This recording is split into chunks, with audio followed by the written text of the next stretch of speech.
জাতীয় পরিচয় নিবন্ধন অনুবিভাগের মহাপরিচালক এএসএম হুমায়ুন কবির বলেছেন, সরকারি সহ সব ধরনের চাকরিতে নিয়োগের ক্ষেত্রে জাতীয় পরিচয়পত্র অর্থাৎ এনআইডি বাধ্যতামূলক করতে উদ্যোগ নিচ্ছে নির্বাচন কমিশন। মঙ্গলবার বিকেলে ইসি ভবনে এনআইডি মহাপরিচালক এএসএম হুমায়ুন কবির সাংবাদিকদের এসব কথা বলেন। তিনি বলেন, চাকরি প্রাপ্তিতে ব্যবহৃত একাডেমিক তথ্যের সাথে জাতীয় পরিচয়পত্রের তথ্য অমিল থাকার বিষয়টি নজরে এসেছে।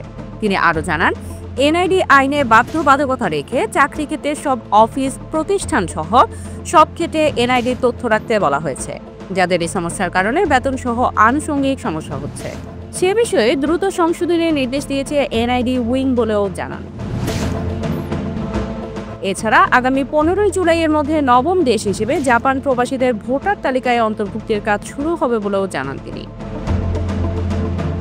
হুমায়ুন কবির বলেন, সরকারি সহ সব ধরনের চাকরিতে নিয়োগের ক্ষেত্রে জাতীয় পরিচয়পত্র বা এনআইডি বাধ্যতামূলক করতে উদ্যোগ নিচ্ছে নির্বাচন কমিশন।